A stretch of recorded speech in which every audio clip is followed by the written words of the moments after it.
Bismillahirrahmanirrahim. Assalamualaikum warahmatullahi wabarakatuh. Innal hamdalillah nahmaduhu wa nasta'inuhu wa nastaghfiruh wa na'udzu billahi min shururi anfusina wa min sayyiati a'malina. Man yahdihillahu fala mudilla lahu wa man yudlil fala hadiya lahu. وأشهد أن لا إله إلا الله وحده لا شريك له وأشهد أن محمدا عبده ورسوله لا نبي ولا رسول بعده اللهم صل وسلم وبارك على نبينا محمد وعلى آله وصحبه أجمعين أما بعد Ikhwatal iman rahimani wa rahimakumullah. Alhamdulillah kembali bertemu di tempat yang mulia ini, masjid di antara masjid-masjidnya Allah. Rasulullah sallallahu alaihi wasallam bersabda, "Ahabbu biqa'il ardi ilallahi masajiduha." Tempat yang paling dicintai Allah di muka bumi adalah masjid-masjid. Wa abghaduha ilaihi aswaquha, dan tempat yang paling dibenci Allah di muka bumi adalah pasar-pasar. Alhamdulillah yang mengumpulkan kita di pagi hari ini di sebaik-baik tempat, dan mudah-mudahan Allah meridhai langkah kaki kita ke tempat ini. Salawat serta salam semoga tetap tercurahkan kepada baginda Muhammad sallallahu alaihi wasallam, para keluarganya, para sahabat, dan seluruh umatnya yang setia berjalan di atas sunnah dan ajarannya. Saya punya utang yang belum saya tunaikan untuk menyampaikan tentang peristiwa Karbala, terbunuhnya Sayyiduna Husain radhiyallahu anhu di padang Karbala.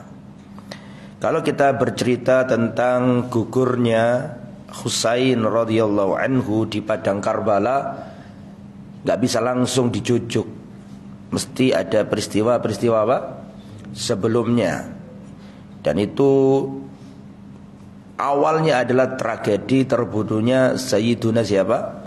Utsman bin Affan. Mau tidak mau ya masih ada kaitannya dengan itu. Setelah terbunuhnya Sayyiduna Utsman, Khalifah Ali bin Abi Thalib diangkat jadi khalifah. Timbul perselisihan di antara para sahabat tentang penumpasan dan kisos terhadap pembunuh Utsman. Sebagian sahabat berpendapat pembunuh Utsman harus langsung dikisos, gak boleh dibiarkan lama-lama.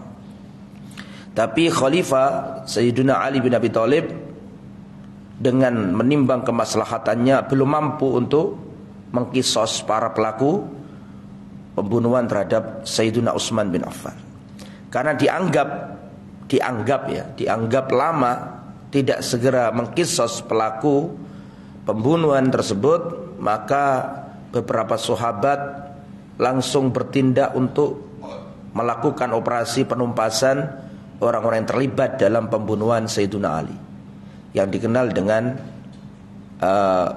tentara Jamal, yaitu yang terdiri dari Sayyiduna Az-Zubair bin Awam, Sayyiduna Talha bin Ubaidillah, dan Sayyidatuna Aisyah radhiyallahu anha, bergerak menuju Irak untuk menumpas orang-orang yang terlibat dalam pembunuhan Sayyidina Utsman. Ini Utsman bin Affan, Khalifah Amirul Mukminin, menantunya Rasulullah 2 kali. Dalam Jaisul Usra beliau pernah menginfakkan 1000 dinar. 1000 dinar. Satu dinarnya itu 4,25 gram emas murni. Kalikan 1000, berarti 4.250 gram emas murni. Betul. 4 kilo seperempat emas murni. Banyak, bukan sedikit. Dan banyak pujian-pujian Rasulullah terhadap Utsman. Utsman adalah sahabat Nabi yang paling disungkani Rasul. Dan sudah sering saya sampaikan, Rasulullah sallallahu alaihi wasallam ditamui Abu Bakar. Datang Abu Bakar, Rasulullah tidak mengubah sikapnya, tidak mengubah posisi duduknya, tidak mengubah pakaiannya, biar saja. Datang Umar, Rasulullah pun sama, tidak mengubah posisi, tidak mengubah penampilan, biar saja. Tapi ketika yang datang adalah Utsman bin Affan radhiyallahu anhu, maka Rasulullah langsung merapikan diri. Rasulullah langsung menata diri. Hal ini dilihat oleh Aisyah radhiyallahu anha, dan setelah selesai Aisyah bertanya, "Ya Rasulullah, telah datang kepadamu Abu Bakar, Umar, engkau biasa saja tidak mengubah posisi, tidak merapikan pakaian.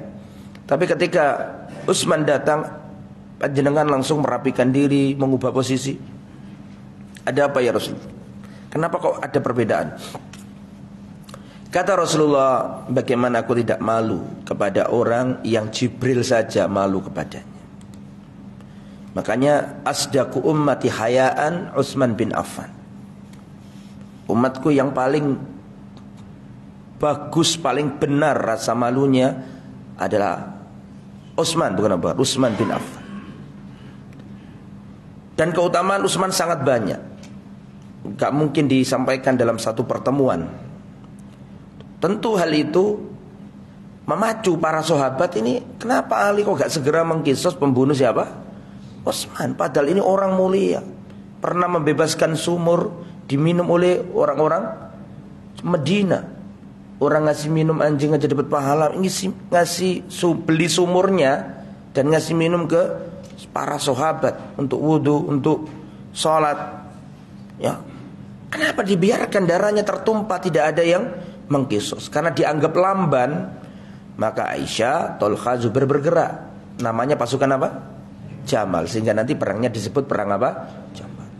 Gubernur Irak dikasih surat sama Ali, "Stop, jangan biarkan 3 orang ini bertindak sebelum aku datang." Ya berhak juga Ali, karena Ali jadi apa? Khalifah. Jadi 3 orang ini bukan bergerak menuju Ali, bukan, salah itu. 3 orang ini bergerak menuju Irak. Baru Ali yang datang kemana? Irak. Pasukannya Ali datang, ketemulah pasukan ini. Kata Ali, kita nggak boleh pertumpahan darah ini. Kita harus sepakat dulu, saya dan anda ini sama, ingin mengkisos para pembunuh Utsman. Hanya saja beda apa? Beda timing. Ali melihat belum memungkinkan, karena memang tidak bisa dipungkiri orang-orang yang terlibat dalam pembunuhan Utsman, setelah membunuh Utsman mereka masuk ke pasukannya Ali. Bisa dipahami? Jadi di pasukannya Ali itu ada orang-orang yang terlibat dalam pembunuhan siapa? Utsman. Menampakkan kecintaan kepada Ali, karena mereka ini memang pengikutnya Abdullah bin Sabah. Maka terjadi gencatan senjata, wis kita reda dulu, nanti kita cari bareng-bareng. Perjanjian, jadi nggak ada peperangan. Malam itu pasukannya Jamal ada di sini, pasukannya Ali ada di sini. Damai sudah, terjadi perjanjian. Perdamaian ini sangat mengganggu dan dianggap berbahaya bagi para pasukan yang kemarin membunuh, bukan pasukan, para begundal-begundal yang membunuh Utsman. Bahaya kalau orang ini, 2 pasukan ini damai, bertemu, berislah, membangun strategi, menumpas orang-orang yang terlibat, itu bahaya bagi mereka. Betul? Maka mereka ini gak mau ada perdamaian. Malam-malam hari mereka keluar dari pasukannya Ali, langsung menuju pasukan Jamal, menghantam pasukannya Jamal. Pasukan Aisyah, Tolha, Zubair gak siap, ada perjanjian damai kok. Tapi karena disikat, melihat ini pasukannya Ali, Tolha, Zubair dan Aisyah menganggap yang menyerangi pasukannya siapa? Ali. Sehingga mereka berkeyakinan Ali khianat, pasukannya Ali melanggar apa? Perjanjian. Dan kalau sudah ada serangan, mesti ada korban. Betul? Betul apa enggak? Ada bapaknya mati, ada temannya mati, ada pakdenya mati, ada ponakannya mati. Orang kalau sudah ada korban mesti ada dendam. Betul apa enggak? Ingin membalas, enggak dibiarkan. Maka pasukannya Tolha, Zubair dan Aisyah mengejar ya pasukan ini masuk ke pasukannya Ali. Ali menganggap mereka khianat. Bisa dipahami? Karena ulah segelintir atau beberapa rombongan manusia jahat ini, sehingga terjadilah apa yang terjadi. Dan perang itu kalau sudah makan korban gak bisa dihentikan, karena pasti ada dendam. Terjadilah perang luar biasa.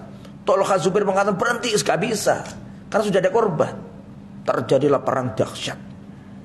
Ya, banyak sahabat yang gugur dalam perang itu. Ini adalah perang yang tidak diinginkan. Dikenal dengan perang apa? Jamal. Perang yang gak diinginkan. Semua sahabat saling mencintai. Dan salah seorang pasukannya perang telah usai, dimenangkan pasukannya Ali, ya, ada orang yang berhasil membunuh Zubair bin Awam. Pedangnya Zubair diambil. Tentara yang membunuh Zubair ini, Zubair itu apanya Ali? Saya mau tanya. Zubair bin Awam apanya Ali? Sepupunya Ali. Zubair punya ibu namanya Sofia binti Abdul Muttalib. Ali punya bapak namanya Abu Thalib. Betul, Abu Thalib bin Abdul Muttalib. Jadi Sofia sama Abu Thalib saudara. Sehingga Zubair ini misananya Ali. Ketika perang usai, salah satu pasukannya Ali membunuh Zubair dan membawa pedangnya dibawa ke Khalifah Ali. Wahai Khalifah, aku berhasil membunuh musuhmu. Ini pedangnya, dilihat. Pedangnya dilihat Ali bin Abi Thalib, dan Ali sedih. Ali mengatakan betapa lama pedang ini dulu menjaga Rasulullah SAW. Terus kau bunuh dia.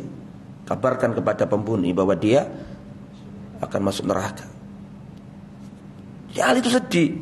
Perang telah usai, banyak jenazah dicari. Ali mencari jenazahnya Tolha. Jenazahnya Tolha itu tercelungkup wajahnya ke tanah. Dicari, dibangunkan sama Ali, dibersihin wajahnya sama Ali. Ali nangis dan Ali mengatakan, wallahi ya Aba Muhammad, seandainya aku mati 20 tahun yang lalu, aku gak harus menyaksikan kejadian ini. Engkau mati di bawah temaram rembulan. Sedih. Tolha bin Ubaidillah ini dalam perang Uhud, beliaulah orangnya. Abu Bakar pernah ditanya bagaimana perang Uhud dulu. Kata Abu Bakar, perang Uhud itu semuanya milik Tolha. Semuanya miliknya Tolha. Manusia yang di sisi Nabi sudah banyak yang tewas. Nabi cuma dijaga siapa? Tolha. Itu Tolha penuh dengan luka, sayatan pedang, lemparan tombak, kena anak panah penuh. Perang Uhud usai, Tolha tergeletak, penuh luka. Ini menjadi tameng hidupnya Nabi. Sampai-sampai Nabi mengatakan, kalau kalian ingin melihat orang mati syahid tapi orangnya masih jalan di muka bumi, lihatlah Tolha bin Ubaidillah. Ini gugur dalam perang, ditangisi Ali. Seandainya aku enggak melihat kejadian ini, wahai Aba Muhammad. Karena dia punya anak namanya Muhammad. Wah, Muhammad ini julukannya As-Sajjad, ahli ibadah, ahli sujud. Anaknya Tolha ini tewas juga dalam perang ini, gugur juga. Ketemu Ali, jenazahnya anaknya Tolha ini. Padahal dulu orang suka di masjid, suka sholat. Sedih Ali bin Abi Thalib. Kemudian Siti Aisyah Ali memerintahkan pasukannya untuk mengantarkan Aisyah sampai ke Madinah.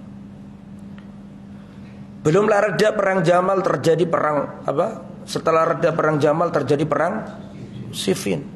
Perang Siffin antara Sayyiduna Muawiyah dan Amr bin As dengan Sayyiduna Ali bin Abi Thalib.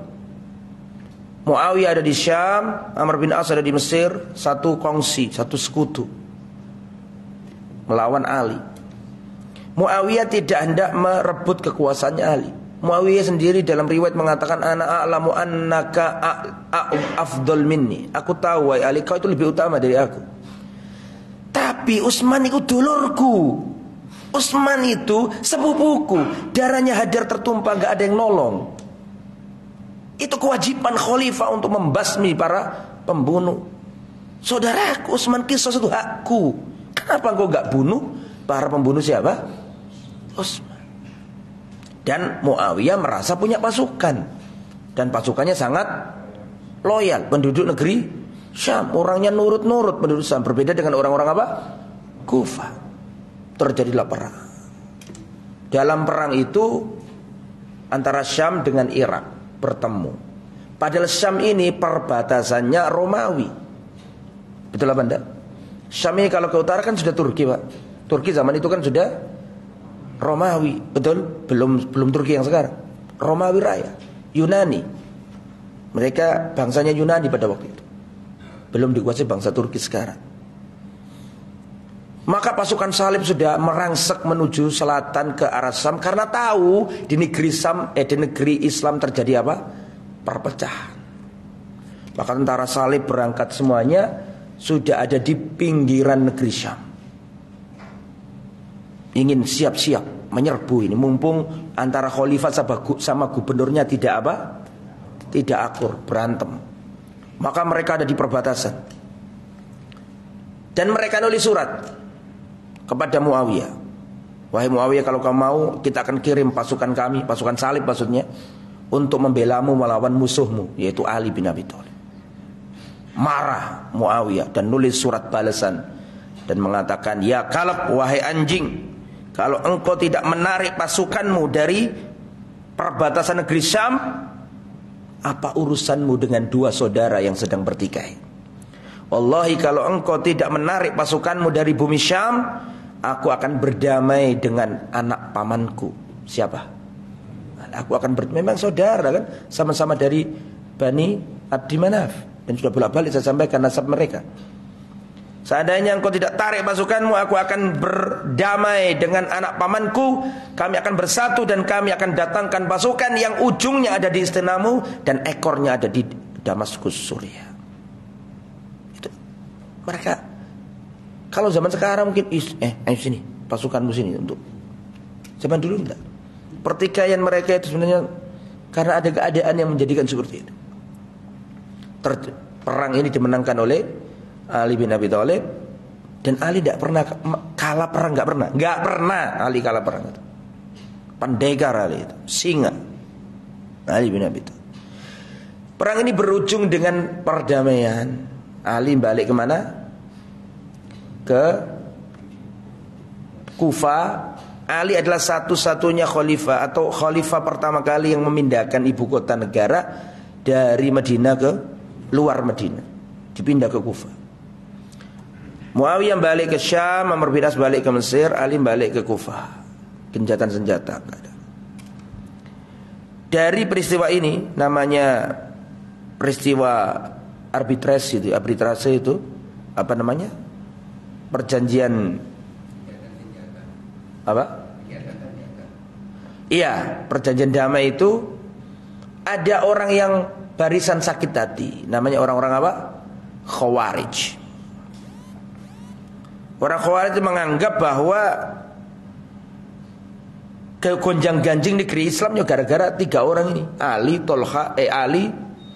Muawiyah sama Amr bin As.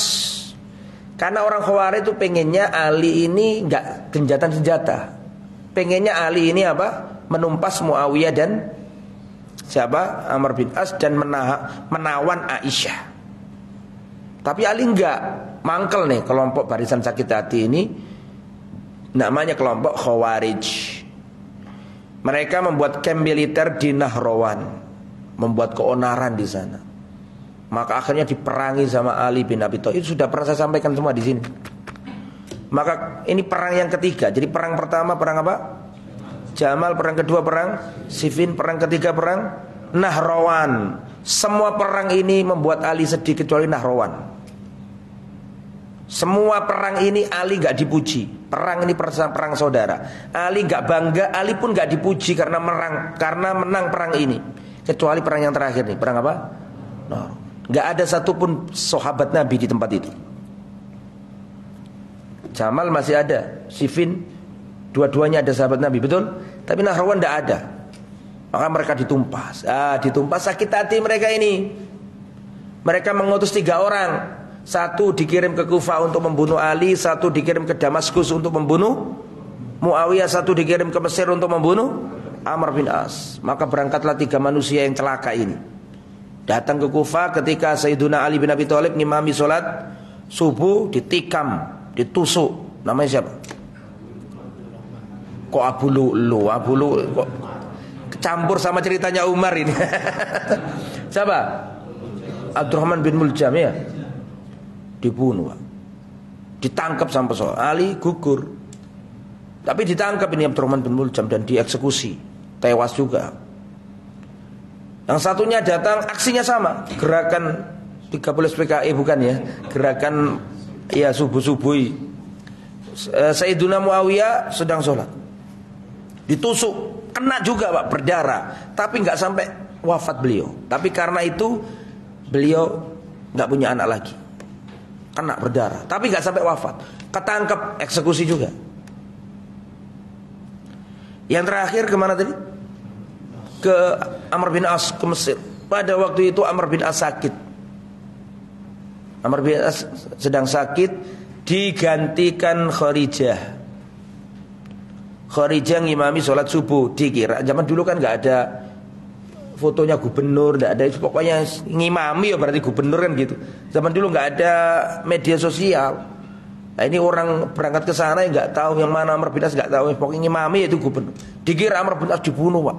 Kena Kharijah, gugur mati, dibunuh orang tersebut.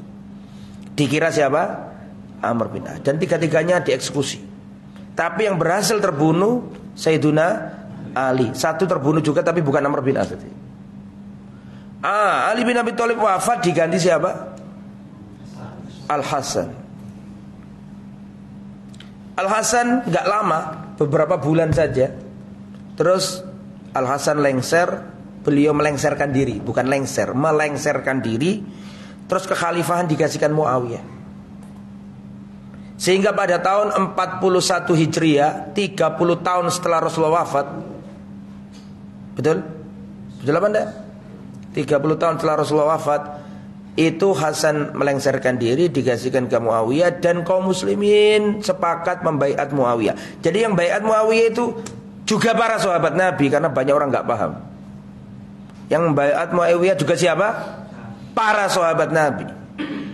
Sehingga terjadilah namanya Amul Jam'i atau jamaah, kumpul jadi satu, nggak ada faksi-faksi lagi, nggak ada faksinya A, faksinya B, faksi, nggak ada, satu utuh Sawadul A'dham, sepakat, nggak ada yang berselisih, sepakat bahwa Muawiyah adalah siapa? Khalifah. Terjadi zamannya Muawiyah ini luar biasa, orang-orang tentara wilayah Islam luas. Dinasti Umayyah ini luar biasa, Pak, dari sisi jasa perluasan Islam. Sampean pernah dengar Islam sampai ke Spanyol, betul? Itu jangan dikira Abbasiyah, itu Umayyah. Abbasiyah tidak pernah bisa mencapai Spanyol. Kalau dengar Spanyol pernah jaya gitu, siapa yang paling berjasa dalam penaklukan Spanyol sampai 8 abad di sana? Dinasti apa? Umayyah, yang membuka jalan Umayyah. Ya, buka jalan, banyak keutamaannya. Ya. Zamannya dinasti Umayyah kemaksiatan ada, tapi secara akidah mereka masih Ahlus Sunnah wal Jamaah. Sedikit terjadi penyimpangan-penyimpangan. Baru nanti di zaman Abbasiyah, terutama di zamannya Al-Ma'mun, masih nanti itu ceritanya.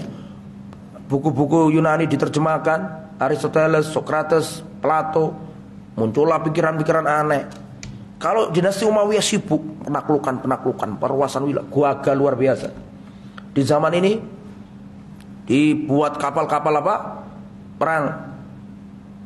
Ya. Kemudian ikhwatal iman, jadi zamannya Muawiyah ini sepakat, dan Muawiyah memuliakan siapa? Ahli bait, Hasan dimuliakan dan semuanya, enggak ada masalah. Sepakat, ini sudah sepakat. Dan itu berlangsung sampai 20 tahun. Aman, tidak ada apa-apa. Penaklukan negeri-negeri enak lah pokoknya. Percikan-percikan apa namanya, perbedaan muncul lagi ketika Muawiyah menunjuk putranya. Ini masalahnya. Dan Ahlus Sunnah tidak boleh mencela Muawiyah. Muawiyah itu banyak keutamaannya. Dan ini sudah saya sampaikan dulu, nggak perlu saya ulangi. Di antaranya beliau adalah Katibul Wahyi, pencatat wahyu. Nabi itu mempercayakan Muawiyah untuk menulis wahyu. Wahyu itu apa sih? Al-Quran. Gak mungkin toh Nabi percaya sama wong dalam perkara nulis Al-Quran kalau nggak orang yang benar-benar aman. Kalau hurufnya dikorupsi satu, masalah nggak? Al-Quran loh ini, Al-Quran. Allah menjaga Al-Quran, dan Nabi mempercayakan itu kepada siapa? Maka kalau diragukan lagi, ya. Ahlus Sunnah tidak boleh mencela Muawiyah. Kita mencintai Sayyiduna Ali bin Abi Thalib dan Ahli Bait, sangat mencintai. Kita pun mencintai Sayyiduna Muawiyah. Mana yang utama, Ali sama Muawiyah? Ali bin Abi Thalib lebih mulia. Ada orang ditanya bagaimana Muawiyah dengan Khulafaur Rasyidin. Ulama menjawab, Muawiyah itu ibarat rembulan. Hanya saja beliau itu berdampingan dengan 5 matahari atau 4 matahari. Paham nggak maksudnya? Khulafaur Rasyidin itu 4 matahari. Muawiyah ini apa? Rembulan. Bukan jelek, cuma nek dibanding nonanggone Khulafaur Rasyidin, ya memang lebih bagus Khulafaur Rasyidin. Tapi bukan berarti jelek, bisa dipahami saya. Atau bintang-bintang di antara matahari, tetap bintang luar biasa. Jasanya besar, perluasan Islam, menjaga marwah kaum muslimin. Ya, dan sudah kita sampaikan dulu. Tapi hal yang membuat khilaf lagi adalah ketika di baiat Yazid itu. Itu pun para ulama ada yang berusaha untuk husnudzon. Husnudzon apa? Karena ini perkara sudah damai, takut nanti kalau di apa? Tanpa ditunjuk, takutnya akan terjadi apa? Pertikaian lagi. Bisa dipahami saya? Dan seterusnya. Di Yazid ini di baiat ya ini mulai nyambung ke materi yang kita sampaikan. Apa tadi? Karbala. Karena mau tidak mau harus diceritakan tadi di awalnya itu. Maka pada tahun berapa tadi? 60. Iya, berarti kurang lebih 20 tahun ya dari pengangkatan siapa tadi? Muawiyah. Kemudian umur 60 tahun. Kok umur 60? Tahun 60 Hijriah. Yazid dibaiat untuk menjadi khalifah. Umurnya pada waktu itu 34 tahun. Maka disinilah terjadi perselisihan lagi. Banyak yang nggak mau baiat. Karena apa? Karena merasa Yazid ini masih kurang kapabilitasnya, kualitasnya, kemuliaannya untuk jadi seorang. Karena Abdullah bin Umar masih hidup, Al Hasan masih hidup, Abdullah bin Abbas masih hidup, Nu'man bin Bashir masih banyak sobat-sobat yang masih hidup. Lah kok Yazid nggak terima? Sebagian, nggak banyak ya. Walam yubayi Al Husain bin Ali wala Abdullah bin Zubair wa kana fil Madinah. Husain bin Ali nggak mau baiat. Abdullah bin Zubair nggak mau baiat. Dan keduanya ada di kota Al-Madinah. Walamma tuliba minhuma an yubayyi al Yazid qala Abdullah bin Zubair andur hadhil laila ukhbirukum bi ra'yi. Datang pasukannya Yazid meminta baiatnya 2 orang ini karena dianggap tokohnya kota Madinah pada waktu itu. Abdullah bin Zubair sama siapa? Al Husain. Ini bakoya sahabat, sisa-sisa sahabat yang masih hidup ini. Yang dulu di zamannya Nabi, mereka ini masih bocah-bocah kecil. Dan Abdullah bin Zubair sudah tahu toh kehebatannya beliau. Ya. Maka Abdullah bin Zubair berkata, "Tunggu sampai malam nanti saya akan sampaikan pendapat saya tentang pembaiatan Yazid." Waktu malam ternyata dia ini nggak membaiat Yazid. Maksudnya baiat itu nggak ketemu Yazid, tapi ketemu tentara tadi loh, pasukan tadi untuk minta baiatnya siapa? Yazid. Dari siapa? Abdullah bin Zubair. Lari pak, nggak mau baiat. Lari kemana? Ke Mekah. Karena nggak mau baiat sama Yazid. Dan Husain ikut nututi Abdullah bin Zubair sama, nggak mau apa? Baiat. Jadi 2 orang ini kemana? Ke Mekah. Waktu Husain di Mekah, Husain disurati penduduk Kufah. Kufah ini kan dianggap, dalam tanda petik ya, dianggap loyalisnya siapa? Ali bin Abi Thalib. Memang dasarnya nggak seneng sama Umayyah, bisa dipahami? Umayyah itu apa? Umayyah itu marganya Muawiyah dan keturunannya itu, bisa dipahami ya? Nggak seneng mereka ini, karena teringat dengan kejadian lama mereka ini perang Siffin, mereka barisannya Ali, sedangkan yang dibaiat ini keturunannya Muawiyah. Gak senang mereka. Maka penduduk negeri apa tadi? Kufah ngirimi surat ke Husain. Terus kirimi surat. Yang intinya annal Husain lam yubayyi li Yazid thumma hum la yuriduna Yazid ibn Muawiyah bal wa la yuriduna Muawiyah la yuriduna illa Aliyan wa auladahu. Karena mereka nulis surat, kami nggak setuju yang siapapun yang jadi khalifah kecuali bapakmu atau keturunan bapakmu. Kami nggak setuju Yazid, jangankan Yazid, Muawiyah loh kami nggak setuju. Paham sih? Jangankan Yazid anaknya, yang Muawiyah saja kami penduduk Kufah nggak seneng. Dan ini jangan dianggap seluruh penduduk Kufah, karena ketika Muawiyah jadi khalifah, Kufah juga bagian dari wilayahnya siapa? Muawiyah, dan juga ada gubernurnya. Ini orang-orang bawah tanah. Apa maksudnya? Jangan dianggap terus semuanya. Bisa dipahami ya kira-kira? Oke.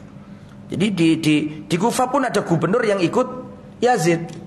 Bisa dipahami? Kan kekhalifahan, Pak. Negeri Islam seluruhnya. Presidennya atau khalifahnya ada di mana? Damaskus. Di Kufah ada gubernurnya. Gubernurnya Kufah Nu'man bin Bashir, sahabat Nabi. Ya, tapi ikut siapa? Ikut Yazid, namanya negara ini, negara. Lah ada orang-orang Kufah yang enggak seneng. Mereka yang nyurati siapa? Nyurati Husain. Terus sampai jumlah surat itu berapa? 500 surat. Semuanya intinya ingin membaiat Husain. Ta'al ya Husain, kesinilah kau wahai sayyid kami, datanglah ke Kufah, kami rakyat Kufah akan membaiatmu. Kami enggak mau menolak siapa? Kami enggak mau membaiat Yazid. Kami menolak Yazid. Kami hanya ingin engkau. Diprovokasi, Pak. Sampai jumlahnya 500 surat. Lah Husain enggak bodoh. Husain mengirim intelijen. Kok intelijen? Ngirim utusan. Namanya Muslim bin Aqil bin Abi Thalib. Muslim bin Aqil bin Abi Thalib. Berarti apanya Husain? Sepupunya Husain. Karena Aqil itu saudaranya Ali. Ja'far bin Abi Thalib, Ali bin Abi Thalib, Aqil bin Abi Thalib. Jelas? Nah, jadi Muslim misananya Husain. Wahai misananku Muslim bin Aqil, tolong kamu berangkat kemana? Ke Kufah. Selidiki, bener enggak penduduk Kufah ini bener-bener loyalisku? Bener enggak mereka ini memang menginginkan aku datang ke Kufah untuk membaiat aku jadi khalifah? Atau jangan-jangan ini jebakannya Bani Umayyah? Apa maksudnya? Atau jangan-jangan ini jebakan? Nyampe sana aku yang dipenggal kepala aku, dibunuh, dieksekusi. Ternyata mereka itu berkhianat, cuma pura-pura menunjukkan kecintaan kepadaku saja. Maka diutuslah dan berangkatlah Muslim bin Aqil. Misanannya Ali bin misanannya siapa? Husain bin. Berangkat. Sampai di sana Muslim bin Aqil singgah di rumah Hani bin Urwah. Hani bin Urwah ini loyalisnya Husain dan dianggap koordinator di sana. Atau yang menghimpun orang di sana, yang mengkampanyekan untuk membaiat Husain. Namanya siapa? Hani bin Urwah. Setelah putusannya Husain datang ke sana, namanya Muslim bin Aqil di rumahnya Hani bin Urwah. Wan nasu jama'atin wa wuhdanan yubayyi'una Muslim bin Aqil ala bai'atil Husain. Maka orang-orang Kufah datang berbondong-bondong, ada yang satu persatu, ada yang rombongan datang ke rumahnya Hani bin Urwah untuk membaiat Muslim bin Aqil dalam rangka membaiat Husain. Wa kana Nu'man bin Bashir amiron alal Kufah. Perhatikan, yang jadi gubernur Kufah pada waktu itu sahabat Nabi. Di bawahnya Yazid. Namanya negara. Ya. Gubernurnya Nu'man bin Bashir, sahabat Nabi yang mulia ini. Nu'man bin Bashir ini ngerti bahwa ada gerakan-gerakan bawah tanah, ngerti dia. Tapi setelah dia lihat informasi kok cucunya Nabi, paham gak maksudnya? Gimana lagi cucunya Nabi? Kata Nu'man bin Bashir, pura-pura gak arwah lah. Daripada masalah sama cucunya Nabi, tambah dawa urusan ini. Karena banyak hadis-hadis yang menjelaskan bahwa keutamaan siapa? Husain. Lalu Nu'man bin Bashir pura-pura gak ngerti. Biarlah. Lah, karena dianggap kurang responsif terhadap permasalahan, dilaporkan nih dilaporkan ke Damaskus sana bahwa Nu'man bin Bashir ini aslinya ngerti bahwa ada gerakan-gerakan kampanye untuk membaiat siapa? Husain tahu, tapi kayaknya ada pembiaran di sini. Peristiwa ini sampai ke negeri apa? Sam. Akhirnya Nu'man bin Bashir dipecat, Pak. Ya gimana, repot. Sisi lagi harus sami'na wa ata'na kepada pimpinan negara yang sah, betul apa enggak? Di sisi lain yang dihadapi ini siapa? Cucunya Nabi, dan ini tahu masalahnya masalah tumpah darah nanti. Zaman dulu, Pak, namanya separatis pasti akan diapakan? Habis kalau sekarang masih ada PBB, wa ma'adroka ma PBB, ya kan? Zaman dulu enggak ada, bunuh, gitu zaman dulu. Bahkan Nu'man bin Bashir enggak mau ngambil resiko kalau sampai dia dapat instruksi dari apa? Pusat, kan gitu kan? Bawa pasukan numpas gerakannya Husain, soro Pak tambahan. Betul apa enggak? Pura-pura gak roh, dipecat. Diganti Ubaidullah bin Ziyad. Ganti siapa namanya? Diganti siapa? Ubaidullah bin Ziyad. Ubaidullah bin Ziyad ini sebenarnya dia ini adalah gubernur Basrah. Karena dilihat gubernur Kufah ini kurang respon terhadap gerakan yang membahayakan menurut mereka, maka dipecat dan digantikan Ubaidullah bin Ziyad. Jadi Ubaidullah bin Ziyad itu ditambahi wilayahnya. Yang aslinya cuma apa tadi? Basrah, ditambahi Kufah. Kan sama-sama Iraknya itu. Kemudian ketika menjabat jadi gubernur Kufah, yang pertama kali dilakukan oleh Ubaidullah bin Ziyad adalah menunjuk maulanya, budaknya atau mantan budaknya untuk pura-pura ikut jadi pasukannya siapa? Pura-pura untuk ikut mengkampanyekan dan mendukung siapa? Al-Husain. Memang zaman dulu kayak gitu, Pak. Nggak akan sepi, yang namanya gerakan itu akan tersusupi pasti itu sejak zaman dahulu, Kak. Diutuslah Makil untuk ikut masuk dan mencari di mana pusat pertemuan mereka, di mana tempatnya, di mana mereka menggodok strategi masuk. Ternyata tahu dan sudah dipesan sama gubernur, ya, bahwa kamu tugasnya adalah pura-pura mendukung. Bisa dipahami ya? Dan masuk supaya tahu siapa tokoh sentralnya di Kufah yang mendukung gerakan ini. Harus tahu. Ya, dan kamu menyamar seorang laki-laki dari Himsa. Himsa itu Homs.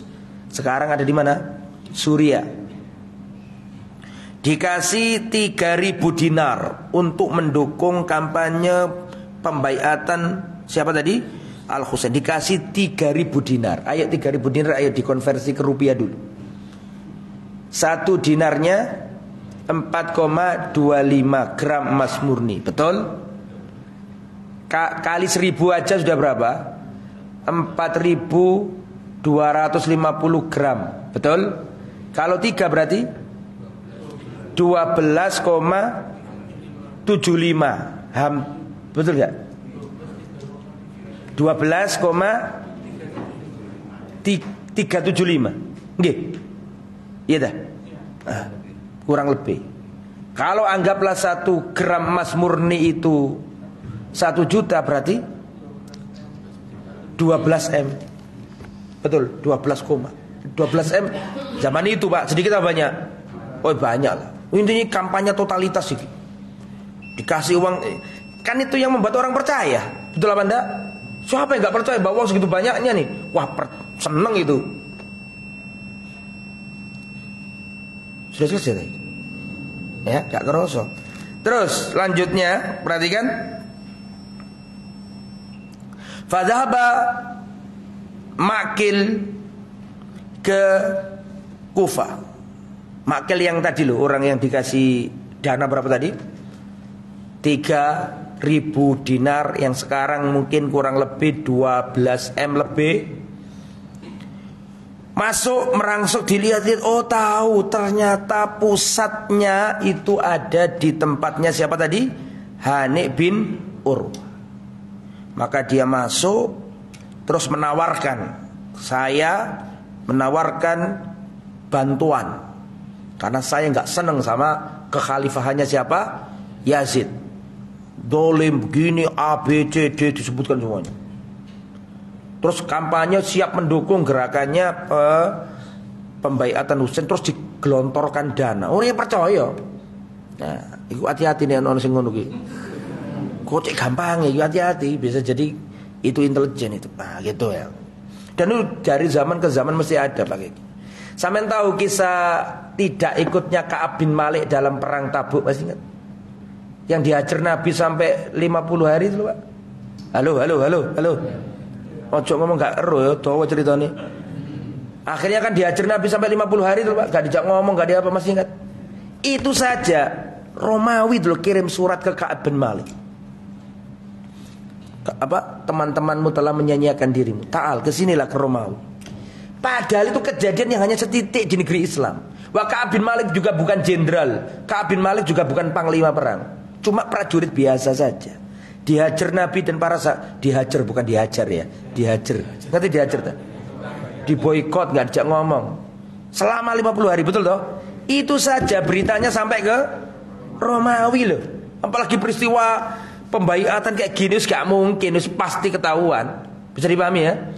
Nah, maka Hanif bin Urwah mungkin kurang teliti, diterima. Bahkan dianggap ini wah masya Allah dukung kan gitu. Setelah itu balik. Ya tapi ikhwatal iman tadi itu siapa yang balik? Makil. Dengan adanya orang-orang Kufah yang tumpah ruah di rumahnya Hanif, semuanya membaiat plus dapat sokongan dana berapa tadi?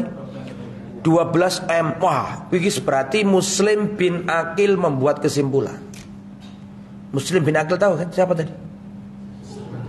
Utusannya Husain. Kesimpulannya adalah ternyata penduduk negeri Kufah ini totalitas, tidak hanya spiritnya bahkan dananya digelontorkan untuk mendukung Husain. Jelas ya? Kirim surat. Siapa yang kirim surat? Muslim bin Aqil kirim surat, intinya seluruh penduduk Kufah berbondong-bondong mendukungmu.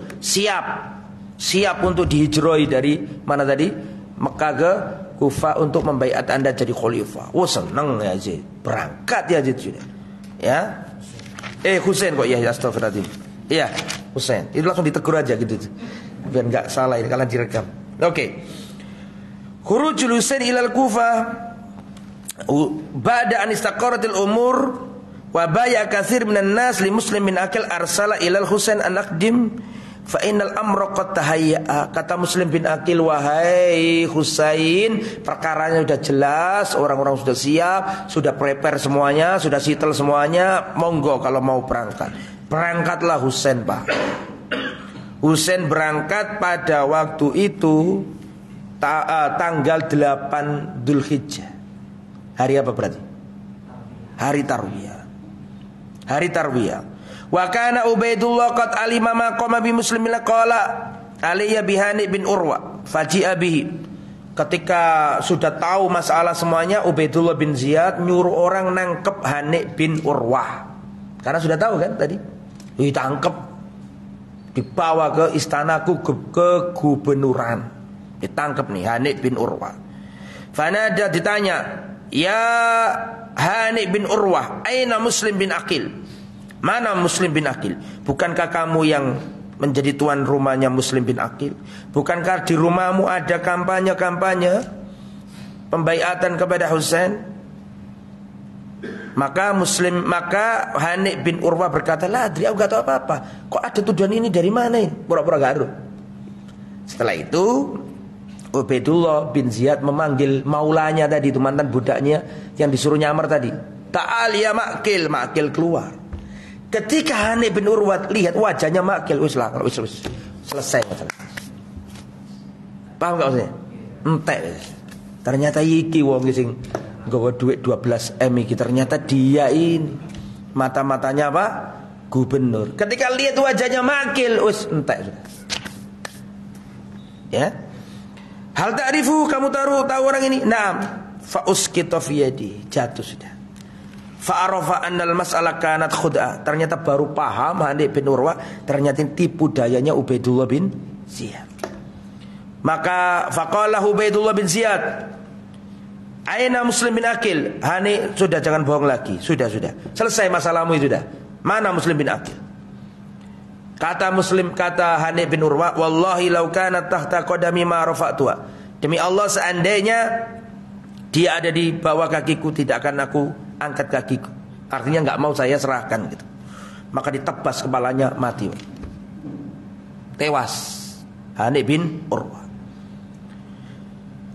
Ketika Fadaraba Ubaidullah bin Ziyad tsumma amar bi'afsi, belum dibunuh. Dipukul, maksudnya bukan ditebas, dipukul terus dipenjara di situ markasnya Ubaidullah.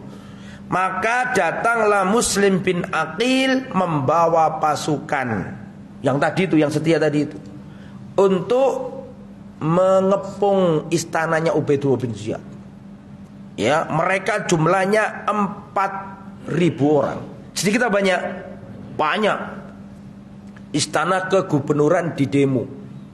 Ya, dikepung oleh manusia yang sangat banyak. Nah, Ubaidullah ini bukan orang ngecek-ngecek. Jahat dia, tapi cerdas dalam mengatur.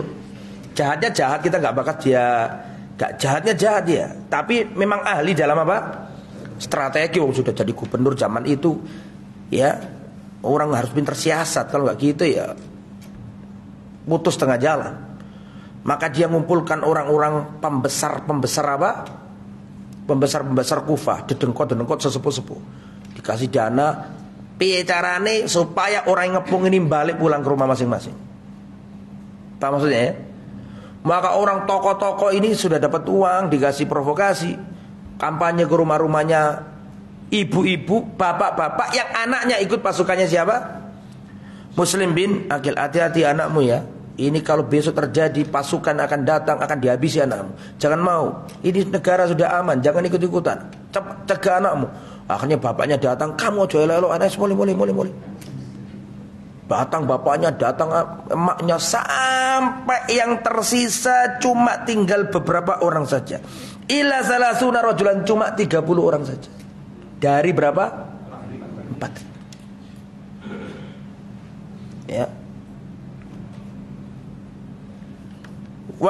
Dan Ubaidullah bin Ziyad ini dalam riwayat, dia ini juga termasuk pendukungnya Ali dalam perang apa? Perang Siffin. Sebagian ulama mengatakan demikian. Wa khabatis samsu illa wa Muslim bin Aqil wahdu, sampai matahari tenggelam tidak tersisa orang yang bersama Muslim bin Aqil, sendirian Muslim bin Aqil. Khudlan, dibiarkan, dikhianati sama penduduk apa? Kufah. Sendirian dia dikejar-kejar pasukannya Ubaidullah bin Ziyad, tertati-tati, kelaparan, kehausan, sampai dia ini masuk ke rumah orang tua. Kasihan, gak tega lihat Muslim bin Aqil. Terus diapakan? Disuruh masuk. Disuruh masuk, dikasih minum, dikasih makan. Anaknya orang tua ini jahat, dia lapor ke gubernur. Maka dibawalah pasukan, ditangkaplah Muslim bin Aqil. Ada satu cerita yang terlewatkan, yaitu tadi ketika Ubaidullah bin Ziyad berangkat dari Basra kemana? Ke Kufah, karena kan jadi gubernur tadi loh. Itu orang-orang menyangka itu Husain. Assalamualaikum ya cucu Rasulullah. Langsung dia itu sadar bahwa masalahnya ini bahaya ini. Akhirnya dia nyuruh makil dan ngasih uang berapa tadi? 12. Itu terlewatkan tadi. Akhirnya Muslim bin Aqil ditangkap, dibawa ke Ubaidullah bin Ziyad. Semuanya khianat, tidak ada yang dukung. Padahal mereka itu dulu adalah pasukannya siapa? Ali bin Abi Thalib dalam perang apa? Jadi mengkhianat. Nggak ada orang Sam nggak terlibat dalam ini. Semua orang Kufah ini. Akhirnya ditangkaplah dan dikatakan bai'atun fi anakin al-Husain. Wahai Muslim bin Aqil, kenapa kamu enggak mau bai'at kepada Yazid? Kenapa kamu ikut Husain? Dia mengatakan, aku tidak punya bai'at kecuali kepada Husain. Saudaranya, kerabatnya juga kan ya. Maka dia berkata, ini qatiluka, kalau gitu aku akan membunuhmu. Sudah pasti aku akan membunuhmu. Memang zaman dulu separatis dan orang yang membuat pasti dibunuh zaman dulu, Pak. Enggak ada undang-undang, enggak ada apa sebab bunuh. Omong keputusannya gubernur ya jadi apa? Undang-undang zaman dulu. Maka da'ni ausi, ya sudah kalau gitu biarkan aku berwasiat. Karena sudah tahu pasti dibunuh. Muslim bin Aqil juga tahu. Nah, karena memang adatnya zaman itu kayak gitu. Sudah tahu aku akan dibunuh. Maka Muslim bin Aqil berwasiat, da'ni usi, kalau gitu permohonan terakhir biarkan aku berwasiat. Terus Muslim bin Aqil itu lihat kanan, lihat kiri, lihat depan, lihat semuanya. Mana orang yang paling dekat nasabnya dengan aku? Ketemu Umar bin Sa'ad bin Abi Waqqas. Ketemu dengan siapa? Umar bin Sa'ad bin Abi Waqqas. Berarti anaknya siapa? Sa'ad bin Waqqas. Tabi'in, ya kan? Betul apa enggak? Ketika lihat Umar, ya namanya perang ini, ada negara, yang namanya negara ada pejabat, ya kan? Pejabatnya macam-macam, ada sahabat Nabi, ada tabi'in, zaman khilaf. Akhirnya Muslim bin Aqil berkata, wahai Umar, engkau adalah orang di tempat ini yang paling dekatnya nasabnya kepada aku. Kan sama-sama Quraisy. Betul apa enggak? Sama-sama Quraisy. Tolong, aku punya wasiat, tolong kamu amanah dalam wasiat ini. Siap. Nah, Umar bin Sa'ad siap. Dikasih surat yang intinya wasiat ini adalah berbentuk tulisan surat untuk dibawa Umar ke Husain. Karena Husain itu kadung berangkat. Irji bi ahlik wala yahurrannaka ahlul Kufah. Fa inna ahlul Kufah qad kadzabuka wa kadzabuni wa laysa likadzibin ra'yun. Maka siapa tadi? Muslim bin Aqil nulis surat, irji bi ahlika, wa Husain pulanglah dengan keluargamu. Wala yahurrannaka ahlul Kufah, kamu jangan tertipu dengan orang-orang Kufah. Fa inna ahlul Kufah qad kadzabuka, sungguhnya orang Kufah telah menipumu, mendustaimu, menipumu. Wa kadzabuni, mereka juga berdusta kepadaku, menipu aku. Walaysa likadzibin ra'yun, orang pendusta enggak boleh dimintai pendapat, pulanglah. Tapi kadung apa? Perang. Kutila ingda dalika Muslim bin Aqil, setelah menyampaikan wasiat tersebut tertulis, dipenggal, Pak, mati, maksudnya dibunuh. Dan itu pada hari Arafah. Tanggal berapa? 9 Dzulhijjah. Di saat tarwiyah tadi sudah lewat, sudah berangkat, sudah tengah jalan. Bagaimana kisah selanjutnya besok saja, karena nggak cukup waktunya saya nganter anak ya. Jadi mohon maaf, dipenggal jadi 2. Insya Allah akan dilanjut pada pertemuan akan datang. Sudah waktunya? Suruh. Sudah nih? Kurang berapa? Ya wis lah. Insya Allah dilanjut pada pertemuan akan datang. Masih tanggal berapa tadi? 9 Arafah, betul ya? 9 Dzulhijjah insya Allah akan dilanjut pada pertemuan yang akan datang. Biidznillah. Kita tutup dengan bacaan kafatul majlis. Subhanakallahumma wa bihamdika asyhadu an la ilaha illa anta astaghfiruka wa atubu ilaik. Wassalamualaikum warahmatullahi wabarakatuh.